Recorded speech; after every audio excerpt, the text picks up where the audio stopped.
Hello students. तो आज मैं आप सब लोगों को बजट के बारे में बताना चाहता हूँ। यस। तो इसीलिए इस टाइनी लेक्चर का नाम रखा है, टाइटल रखा है B for budget. B for budget. आजकल आप टीवी में देखते होंगे, अखबार में देखते होंगे, है ना। लोगों के मुंह से भी चर्चा हो रही होगी कि भाई बजट पेश होने वाला है, सरकार बजट पेश करने वाली है। इस बजट में क्या क्या कुछ होने वाला है, क्या चीज़ें सस्ती होंगी, क्या चीज़ें महंगी होंगी। तो अक्सर बच्चों के मन में सवाल उठता होगा कि ये आखिर बजट है क्या, व्हाट इज़ बजट। तो बच्चों, कभी आपने सोचा है, कभी अपने माँ बाप से, कभी अपने भाई बहन से, कभी अड़ोस पड़ोस में किसी से पूछा है, पढ़ने की कोशिश की है, जानने की कोशिश की है कि आखिर बजट है क्या। अच्छा, तो ऐसा करते हैं कि मैंने ना एक दो चीज़ें अभी इंटरनेट से देख करके लिख करके रखी हैं, आपको एक बार वो दिखाता हूँ कि आखिर बजट क्या है, लोग क्या कहते हैं बजट के बारे में। ओके।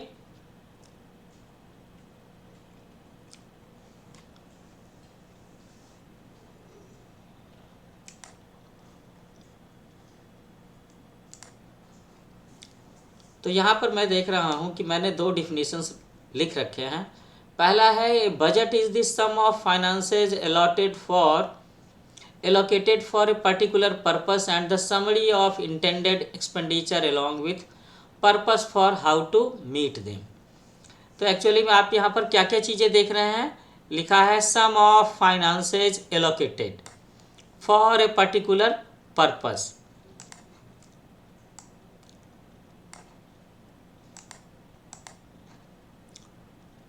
ये है ना, sum of finance allocated for a particular purpose and summary of intended expenditures along with proposals for how to meet them। तो कहने का मतलब है कि बजट क्या है कि वो एक एलोकेशन है। आपके पास में जो भी कैपिटल है, जो भी रुपये पैसे हैं, उसका एक एलोकेशन है। किस चीज़ के लिए? पर्टिकुलर पर्पस के लिए। सपोज करो कि आपके घर में आगे चल कर के बहन की शादी होने वाली है, ठीक है, आपके मम्मी पापा की मैरिज एनिवर्सरी है, तुम्हारा बर्थडे आने वाला है, 6 महीने के बाद में बड़े भाई का इंजीनियरिंग कॉलेजेस में या मेडिकल्स में एडमिशन कराना है। तो ये एक पर्पस हो गया ना। तो उस पर्पस के लिए आप पैसे की व्यवस्था कहाँ से करोगे, कहाँ से पैसे आएंगे, और वो जो पैसे आएंगे वो एक एक करके फिर किस चीज़ में खर्च किए जाएंगे, कितना पैसा किस चीज़ में खर्च होगा।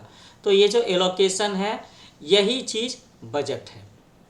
एक दूसरा डिफिनीशन यहाँ नीचे लिख रखा है, ये पहले वाले से थोड़ा सा ज़्यादा आसान है आपके लिए समझना। तो इसमें क्या है कि budget is an estimation of revenue and expenses. Estimation of revenue का मतलब क्या है कि आपका एक अंदाज़ा है कि यहाँ से आपको इतने पैसे मिलने वाले हैं, इतना इनकम होने वाला है, और वो जो पैसे आने वाले हैं, वो जो इनकम होने वाला है, उससे इतना पैसा इन अलग अलग हेड में खर्च होने वाला है over a specific period of time. तो कहने का मतलब है कि ये जो बजट है वो 3 मंथ्स का हो सकता है, 6 मंथ्स का हो सकता है, 1 ईयर का हो सकता है, 5 ईयर का हो सकता है ना। और कई बार हमें ये बजट बार बार बनाने होते हैं। जैसे सरकार का जो बजट है, तो सरकार हर साल 1 फरवरी को ये बजट पेश करती है। तो सरकार का बजट कितने समय के लिए हुआ? सरकार का बजट हुआ 12 मंथ्स के लिए, 12 महीने के लिए, 1 साल के लिए।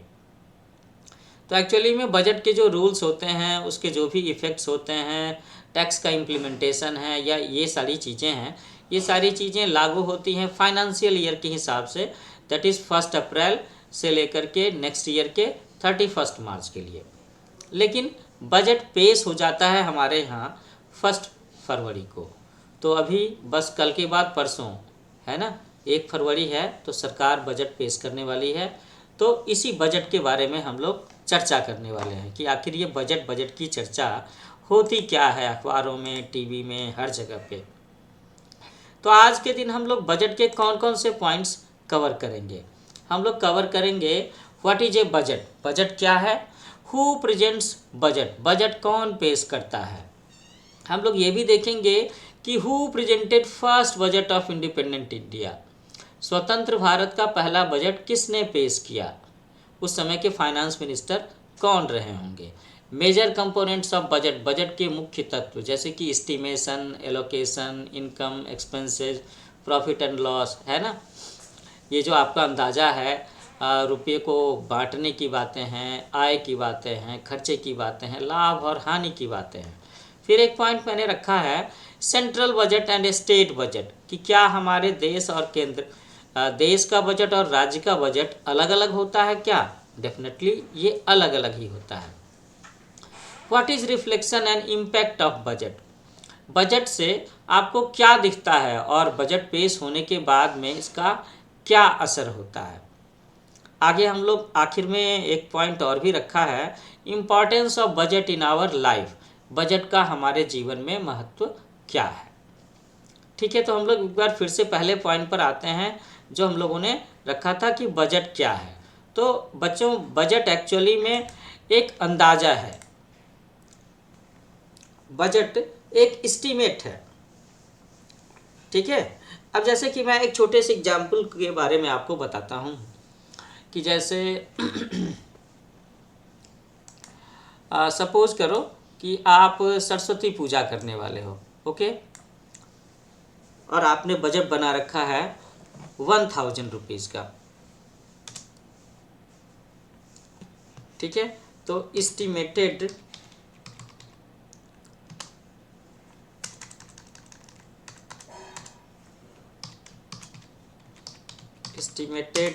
बजट, ये क्या हो गया? एस्टिमेटेड बजट हो गया आपका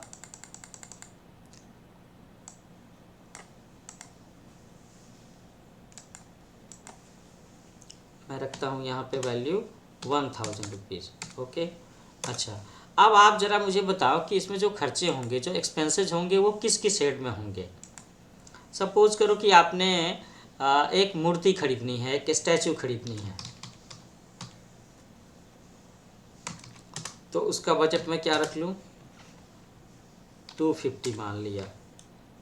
250 में कोई मूर्ति मिल जाएगी क्या? चलो थोड़ा सा आगे बढ़ते हैं, 350 का हो गया। अच्छा,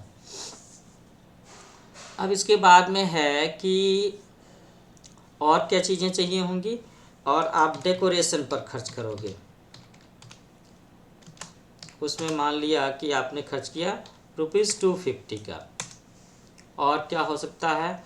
अब इसके बाद में स्वीट्स, मिठाइयाँ, प्रसाद के लिए आपको कुछ पैसे एलोकेट करने होंगे। तो अब बचे कितने हैं? तो मैं रख देता हूँ 300, और थोड़ा सा मिसलेनियस रख देता हूँ 100 रुपीज़। तो ये एक छोटा सा बजट हम लोगों ने बनाया है सरस्वती पूजा के एक्सपेंसेस के लिए। तो यहाँ आप देख रहे होंगे हम लोगों ने एस्टिमेटेड बजट रखा 1000 रुपीज़ का। अच्छा, अब यहाँ पर ये जो चीज़ें हैं ये क्या है? एक्चुअली में हम लोगों ने यहाँ पर सबसे पहले खर्चों को दिखा दिया कि क्या क्या खर्च हम लोग करने वाले हैं।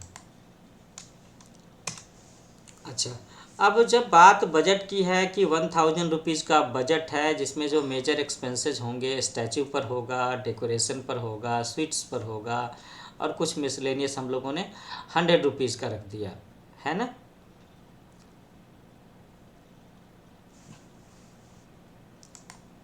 ये टोटल तो 1000 है ना, 600, 900, 1000, बिल्कुल ये जो टोटल है ये जा रहा है 1000 पर। Total expenses 1000। अब बात है कि ये खर्च करने के लिए, सरस्वती पूजा सेलिब्रेशन के लिए पैसे आएंगे कहाँ से? तो यहाँ पर मैं रख देता हूँ इनकम, कि ये पैसे आएंगे कहाँ से। तो सपोज़ करो कि ये जो कोई भी स्कूल है, स्कूल, स्कूल मैनेजमेंट की तरफ से दिए गए ₹300। उसके बाद में बच्चों ने स्टूडेंट्स का जो चंदा है वो है ₹700 का। तो हो गया ना, ये हमारा टोटल इनकम हो गया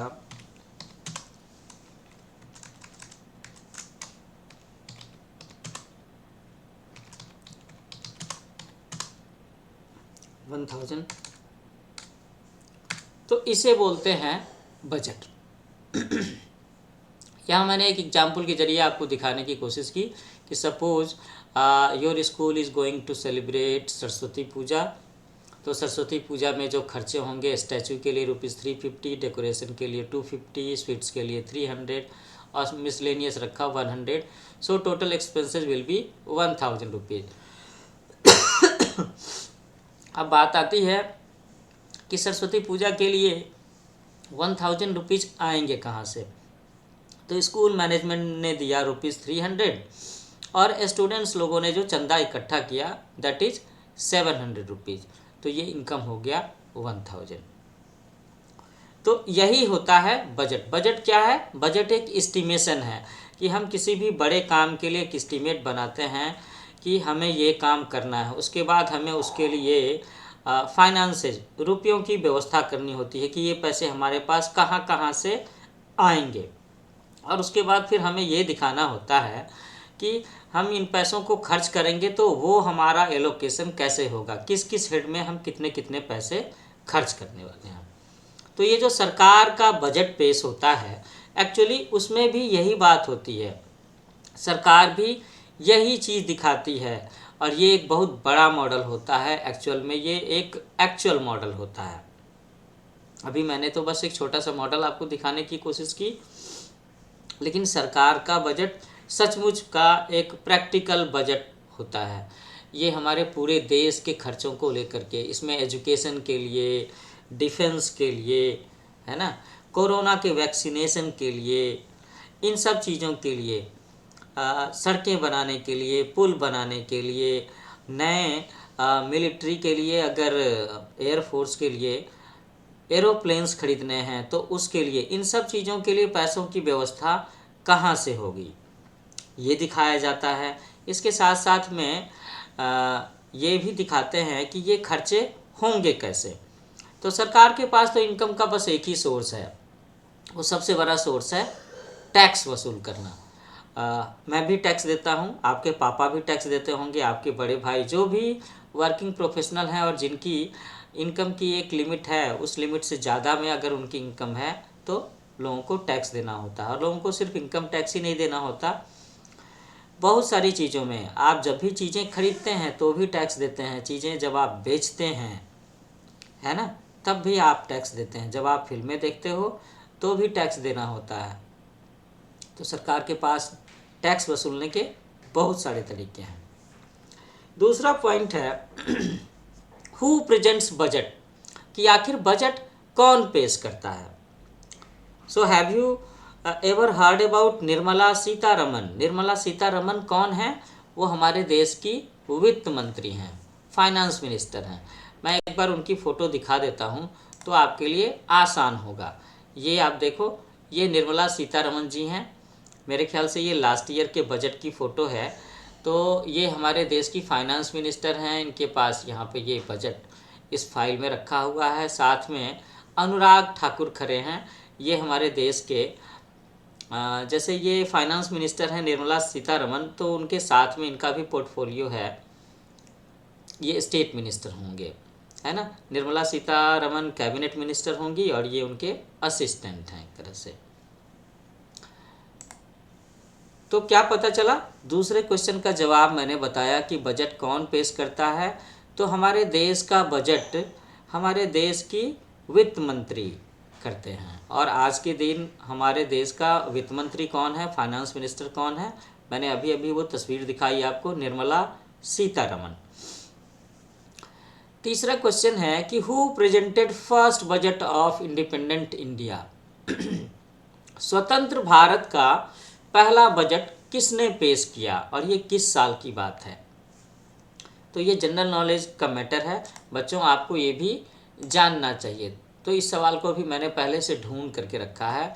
फाइनेंस मिनिस्टर आर के सनमुखम Chetty presented the first budget of independent India. Total expenditure under the budget was earmarked as rupees 197.39 crore, out of which approximately rupees 92.7 crore or 46% was allocated for defense services. ये ध्यान देने वाली बात है कि हम लोगों के देश का जो पहला बजट 1947-48 के लिए पेश किया गया था, उसे पेश किया था उस समय के वित्त मंत्री मिस्टर आर के सनमुखम चेट्टी ने। और इस बजट की वैल्यू क्या थी? Rupees 197.39 crore only. और अभी जो 1 फरवरी का बजट पेश होगा तब आप सुन करके बताना मुझे, कमेंट्स में भी लिख सकते हो कि ये बजट कितने अरब का है या कितने खरब का है ना। यहाँ पर एक और भी चीज़ हम लोग ये देख रहे हैं कि हम लोग हमारे देश का जो पहला बजट पेश हुआ था, इसका 46% एलोकेशन सिर्फ और सिर्फ डिफेंस सर्विसेज के लिए था। और ये बहुत ज़रूरी था क्योंकि आप समझ सकते हो ना कि उस समय हमारा देश बस अभी अभी आज़ाद हुआ था। हमारे देश में एयर फोर्स होना चाहिए था, आर्मी के लिए बंदूक होने चाहिए थे, तोप होने चाहिए थे, हथियार होने चाहिए, नेवी के लिए पनडुब्बियाँ होनी चाहिए थी। तो ये सारी चीज़ें प्रोक्योर करने के लिए बजट की ज़रूरत होगी ना, पैसों की ज़रूरत होगी। इसीलिए हमारे देश के पहले बजट में 46% पैसे का एलोकेशन सिर्फ और सिर्फ डिफेंस के लिए किया गया था। चौथा पॉइंट मैंने रखा है मेजर कंपोनेंट्स ऑफ बजट। हमारे बजट का मुख्य तत्व होता क्या है, क्या क्या एलिमेंट्स होते हैं हमारे बजट के। तो अगर मैं फिर से अपना ओपन बोर्ड दिखाता हूँ आपको, तो आप देखो मैंने यहाँ पर क्या दिखाया है। ये जो एस्टिमेटेड बजट की वैल्यू है, ये एक इम्पॉर्टेंट एलिमेंट है इसका। दूसरा एक्सपेंसेस कि खर्च कैसे कैसे होने हैं, और एक और चीज़ है इनकम कि खर्च करने के लिए पैसे कहाँ से आएंगे। How will arrange the money, how will we will finance our budget, expenses कैसे मीट करेंगे। ठीक है, तो एक तो हो गया हमारा एस्टिमेटेड बजट की वैल्यू, एक्सपेंसेस कहाँ कहाँ होने हैं, इनकम कहाँ कहाँ से आएगा। अब इसके बाद में कुछ और चीज़ें होती हैं, जैसे कि मैंने लिखा है ना प्रॉफिट एंड लॉस, कि बजट तो हमारा एक एस्टिमेशन है एक प्रोजेक्ट का, एक फाइनेंशियल ईयर का। तो हो सकता है उसके बीच में कभी कुछ ऐसी बातें आ जाए कि जिसके लिए हमें और भी फाइनेंस की ज़रूरत पड़ती है, और भी पैसों की ज़रूरत होती है। तो उस केस में हमें वो पैसे भी कहीं से अरेंज करने होंगे। अच्छा, और ऐसा भी होता है कि कभी कभी किसी हेड में जितना पैसा आपने एलोकेट करके रखा उससे ज़्यादा पैसे खर्च हो जाते हैं। सपोज करो कि आपने स्टैचू खरीदने के लिए ₹350 रखा है एंड यू हैव टू पे ₹500, तो ₹150 आपको ज़्यादा खर्च करने पड़े ना, है ना। तो यही बात है कि जो बजट हमारा जो होता है अगले साल का प्रपोज्ड बजट होता है, वो एक एस्टिमेशन है, तो कभी कभी उससे ज़्यादा खर्च भी हो सकते हैं। तो जो हम लोगों ने पैसों का एलोकेशन किया, जितना पैसा हम लोगों ने अरेंज किया इनकम के बेसिस पर, और अगर उससे ज़्यादा खर्च हुआ, इट मीन्स दैट हमारे बजट में लॉस रहा, घाटे का बजट रहा। और अगर हम लोगों ने उसमें से कुछ पैसे बचा लिए तो वो फ़ायदे का बजट हो सकता है। स्टूडेंट्स, पांचवा क्वेश्चन है कि central budget and state budget. तो आप जानते ही हो कि हमारे देश में जो एडमिनिस्ट्रेशन है, जो गवर्नमेंट चलाने की व्यवस्था है, ये 2 लेवल पर है। सेंट्रल लेवल पर पूरे देश के लिए, और अलग अलग स्टेट के लेवल के लिए। तो हमारे देश में बजट भी दोनों लेवल पर पेश किया जाता है।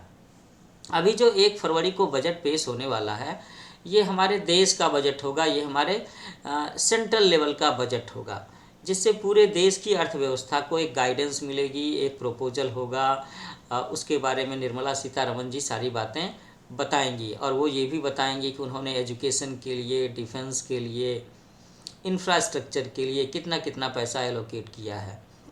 वो ये भी बताएंगी कि इन सब के लिए पैसे आएंगे कहाँ से। साथ साथ में वो लास्ट ईयर के बजट का बैलेंस शीट भी पेश करेंगी, जिसमें ये पता चलेगा कि लास्ट ईयर के बजट में हमें कितना घाटा हुआ और कितना प्रॉफिट हुआ।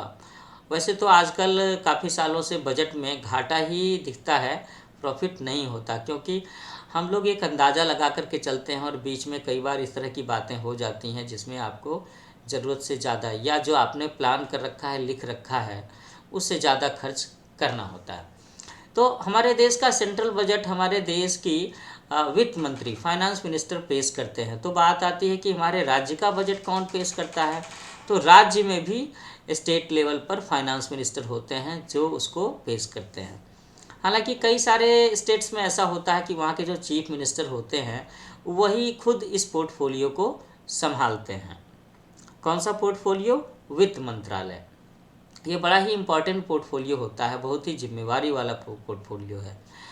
अगर हम अपने सेंट्रल बजट की बातें करें तो पीछे के सालों में कि हमारे देश के प्रधानमंत्री मनमोहन सिंह जी हुआ करते थे। वो एक बहुत अच्छे अर्थशास्त्री हैं, बहुत अच्छे इकोनॉमिस्ट हैं, और वो एक समय में हमारे देश के आरबीआई के गवर्नर भी हुआ करते थे, और वो वित्त मंत्री भी रह चुके हैं, और मेरे ख्याल से प्रधानमंत्री रहने के दौरान भी वो बजट पेश किया करते थे कि ये पोर्टफोलियो वो अपने पास में ही रखा करते थे। अब हम लोग आते हैं point number 6, what is reflection and impact of budget. हम लोगों ने डिस्कस किया what is budget, who presents budget, who presented first budget of independent India. उसके बाद हम लोगों ने ये भी डिस्कस किया कि बजट के मेन एलिमेंट्स क्या क्या होते हैं, estimation, allocation, income, expenses, profit and loss. फिर मैंने आपको ये भी बताया कि सेंट्रल बजट और स्टेट बजट क्या होता है। मैंने बताया ना कि पूरे देश का एक बजट होता है और हर राज्य अपना अपना बजट भी पेश करता है। 6 पॉइंट में बातें हैं कि what is reflection and impact of budget. Budget से क्या दिखता है और बजट का क्या असर होता है। तो रिफ्लेक्शन का मतलब है कि लास्ट ईयर के बजट का एनालिसिस। अभी जैसे कि 1 फरवरी को बजट पेश किया जाएगा, तो उससे पहले 31 जनवरी को हमारी सरकार इकोनॉमिक सर्वे, आर्थिक सर्वेक्षण का फिगर भी हम संसद में पेश करेगी, जिससे ये पता चलेगा कि भाई पिछले फिनेंशियल ईयर में देश की आर्थिक स्थिति, अर्थव्यवस्था को सरकार ने संभालने के लिए क्या क्या प्रयास किया, क्या क्या उसमें हुआ है ना। कौन से चीज़ें पहले से प्लान थी, किस चीज़ों में प्लानिंग से ज़्यादा खर्च करना पड़ा, देश का नेशनल ट्रेंड क्या दिख रहा है, एम्प्लॉयमेंट की क्या पोजीशन है, मैन्युफैक्चरिंग सेक्टर कैसा काम कर रहा है, सर्विस सेक्टर कैसा काम कर रहा है, कहाँ पर मंदी है और कहाँ पर अच्छी स्थिति है। उसमें ये भी बताया जाएगा कि इन्फ्लेशन रेट क्या रह रहा है, देश में महंगाई की स्थिति क्या है, हमारे देश का जीडीपी क्या है, जीडीपी के एक्सपेक्टेशन आने वाले सालों के लिए क्या है। मैंने कहा जीडीपी, तो जीडीपी का मतलब होता है gross domestic product. Gross domestic product का मतलब है कि आपका देश, हमारा देश साल भर में कितना प्रोडक्शन करता है। यहाँ पर प्रोडक्शन का मतलब 2 चीज़ों से है, सर्विसेज से और प्रोडक्ट से भी, है ना। तो जहाँ तक बात प्रोडक्ट की है तो उसमें फैक्ट्रियों से होने वाला प्रोडक्शन, मैन्युफैक्चरिंग प्रोडक्शन और एग्रीकल्चरल प्रोडक्शन, इसे भी हम शामिल करते हैं। और जहाँ तक बात सर्विसेज की है तो हमारे देश के पढ़े लिखे लोग जो प्रोफेशनल के तौर पर काम करते हैं और अपनी सर्विसेज देते हैं, इसे भी हम लोग इसमें शामिल करते हैं। तो बजट से ये दिखता है, लास्ट ईयर के बजट से अभी जब हम लोग इसका एनालिसिस करेंगे तो ये दिखेगा कि हाँ, लास्ट ईयर के बजट में हम लोगों ने ये बातें सोची थी, ये चीज़ें करने को तय की गई थी, और इन इन चीज़ों पर इतना खर्च हुआ, इसमें प्लान किए हुए से ज़्यादा खर्च हो गया, और ये वाला बजट का हिस्सा खर्च नहीं हो पाया, बच गया, है ना। उससे एक गाइडेंस भी मिलती है अगले साल के लिए। तो इसी चीज़ को लेकर के जब निर्मला सीतारमण जी 1 फरवरी को संसद में देश का बजट पेश करेंगी, तो उसके थोड़े दिनों के बाद में बजट के अगले दिन में ही दिखने लगता है कि उन्होंने क्या क्या प्रपोज किया है, किस किस सेक्टर को उन्होंने इंसेंटिव दिया है, कौन से टैक्सेज उन्होंने बढ़ाए हैं, कौन से टैक्सेज उन्होंने घटाए हैं, और इन सब की वजह से क्या क्या चीज़ें सस्ती होने वाली हैं और क्या क्या चीज़ें महंगी होने वाली हैं, है ना। ये बिल्कुल दिखता है। तो मैं तो आपसे कहूँगा कि अगले 3 दिनों के अखबार आप ज़रूर खरीदो और ज़रूर पढ़ो। और जब बजट पेश हो जाता है तो उसके अगले दिन का हिंदी अखबार, उसके अगले दिन का इकोनॉमिक टाइम्स, ये भी आपके पास में ज़रूर होना चाहिए। जो बच्चे बीकॉम, इंटरमीडिएट कॉमर्स वगैरह की पढ़ाई कर रहे हैं, या जो बच्चे भी 9th-10th में जिन्होंने इकोनॉमिक्स भी पढ़ा है, उन्हें भी इस चीज़ की समझदारी डेवलप करनी चाहिए और ये चीज़ें पढ़नी चाहिए। 7th पॉइंट है importance of budget in our life, कि बजट का हमारे जीवन में महत्व क्या है। तो बच्चों, मैं तो कहूँगा कि बजट बहुत ही इम्पोर्टेंट चीज़ है। देश के बजट की बातें हम लोगों ने की। आप इस मॉडल को, इस चीज़ को अपने घर में भी इस्तेमाल कर सकते हो। आप अगर कभी अपने मम्मी पापा से डिस्कस करोगे तो आपको पता चलेगा कि they also make a budget for house hold expenses. आपके पापा की, आपके मम्मी की, अगर दोनों ही काम करते हैं या सिर्फ पापा काम करते हैं, तो उनकी एक फ़िक्स्ड इनकम होगी हर महीने की। अगर वो सर्विस करते हैं तो, अगर वो बिजनेस करते हैं तो हो सकता है कि उसमें थोड़ा सा फ्लक्चुएसन हो, किसी महीने में इनकम ज़्यादा होगी, किसी महीने में इनकम थोड़ी सी कम होगी। लेकिन घर के जो खर्चे होते हैं, एक्सपेंसेस होते हैं, वो तो कई मायनों में फिक्स्ड होते हैं। जैसे महीने के जो खर्चे हैं, आप सपोज करो ना कि आपके घर का महीने का राशन का खर्च क्या है, दूध का खर्च क्या है, आपके पास कार मोटरसाइकिल है तो पेट्रोल का खर्च क्या है, घर में जो चूल्हे के लिए जो गैस का सिलेंडर लगता है तो 1 सिलेंडर या 2 सिलेंडर कितना लगता है, आपके स्कूल की फ़ीस कितनी भरनी होती है आपके पेरेंट्स को, घर में अगर कोई बीमार मेंबर है तो उसके इलाज पर मेडिकेशन का खर्च क्या होता है। तो हम लोग ये देखते हैं कि हमारे देश में जो अलग अलग इनकम ग्रुप के लोग हैं, तो उसी हिसाब से उनका मंथली बजट भी अलग अलग भी हो सकता है। कई बार हम लोग इस बजट में फ्यूचर की प्लानिंग करते हुए भी सेविंग करने की बातें करते हैं, इन्वेस्टमेंट करने की बातें करते हैं। जैसे आपके घर में प्लानिंग हो रही हो कि आगे चल कर के एक छोटा सा लैंड खरीदना है, एक घर खरीदना है, एक कार खरीदनी है ना। हायर एजुकेशन के लिए बच्चों को दिल्ली भेजना है, मुंबई भेजना है, यूएस भेजना है, तो अभी से ही आपके बजट में उसके लिए उतने पैसे मंथली बेसिस पर सेविंग करने की आदत डालनी होगी। तो बजट हमारे लाइफ में बहुत इम्पोर्टेंस रखता है, बहुत वैल्यू रखता है। और मैं आप सारे बच्चों से ये कहूँगा कि आप सब लोग इस बार के बजट को ध्यान से देखो, है ना। इसको समझने की कोशिश करो, इसके बारे में टीवी पर जो न्यूज़ आता है, अखबारों में जो छपता है, क्योंकि अगर आप बजट को देखना शुरू करते हैं, समझना शुरू करते हैं, तो आप धीरे धीरे देश की अर्थव्यवस्था के बारे में, इकोनॉमिकल कंडीशंस के बारे में आप जानते हो, सीखते हो, आपकी इसमें दिलचस्पी बढ़ेगी। Economics is very important part of our own life, personal life also. क्योंकि ये जो अर्थ है, अर्थ का मतलब यहाँ पर है मनी से, फाइनेंस से। आप सब बच्चों में से ज़्यादातर बच्चे यही तो सोचते हैं ना कि हमें पढ़ाई करके ये ऑफिसर बनना है, डॉक्टर बनना है, इंजीनियर बनना है, बिजनेसमैन बनना है, फिर मैं इतने पैसे कमाऊंगा, ऐसा घर बनाऊंगा, वो काम करूंगा, ऐसे रहूंगा। तो अर्थ, मनी, ये बड़ा ही इम्पोर्टेंट फैक्टर है और मनी मैनेजमेंट हो सकता है अगर आप बजट को सही से इस्तेमाल करते हो। बजट एक बड़ी ही अच्छी टेक्निक है खर्चों को प्लान करने का, इनकम को मेंटेन करने का, है ना। तो ठीक है बच्चों, अब इसके साथ में ही मैं ये छोटा सा टाइनी लेक्चर सेशन ख़त्म करना चाहूँगा, जिसमें मैंने आज आप सबको बजट के बारे में थोड़ी सी बातें बताई है। अभी जब अपने देश का बजट पेश हो जाएगा तो उसके 1-2 दिनों के बाद मैं इस लेक्चर सेशन का पार्ट 2 भी रखूँगा, जिसमें मैं आपको बताऊँगा कि इस बार के बजट से क्या क्या चीज़ें हो रही हैं, किन किन चीज़ों पर असर हो रहा है, इसमें एजुकेशन के लिए कुछ खास रखा है या नहीं, ये भी मैं बताऊंगा आप सबको। और इस बार के बजट से आपके पापा का इनकम टैक्स ज़्यादा कटने वाला है या उनको इसमें कोई रिलैक्सेशन होने वाला है, आपकी किचन का बजट बढ़ने वाला है या घटने वाला है, आपकी मम्मी खुश होने वाली हैं या थोड़ा सा नाराज़ होने वाली हैं बजट को लेकर के, है ना। तो जल्दी मिलते हैं हम लोग एक नए लेक्चर सेशन के साथ में।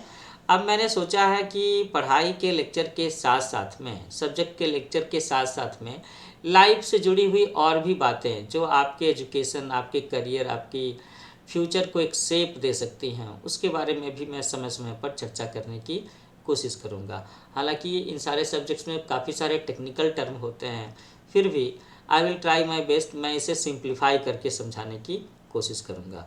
तो बच्चों, मुझे आप सबके कमेंट का इंतज़ार रहेगा। मैं चाहूँगा कि आप सारे बच्चे मेरे चैनल न्यू एज कोचिंग को लाइक करो, शेयर करो, सब्सक्राइब करो और जो भी लेक्चर आप देखते हो, सुनते हो, उस पर अपने कमेंट भी ज़रूर डालो। तो मैं जानना चाहूँगा और इंतज़ार करूँगा कि ये जो बी फॉर बजट, ये छोटा सा लेक्चर सेशन रहा, ये कैसा लगा आपको और आप बजट के बारे में, इकोनॉमिक्स के बारे में क्या जानना चाहते हो, क्या समझना चाहते हो, ताकि मैं अगले लेक्चर में उसे प्लान करके लेकर के आपके पास आऊँ। तो ठीक है, जल्दी मिलते हैं हम लोग एक नए लेक्चर सेशन में। तब तक के लिए keep watching new age coaching. Happy learning.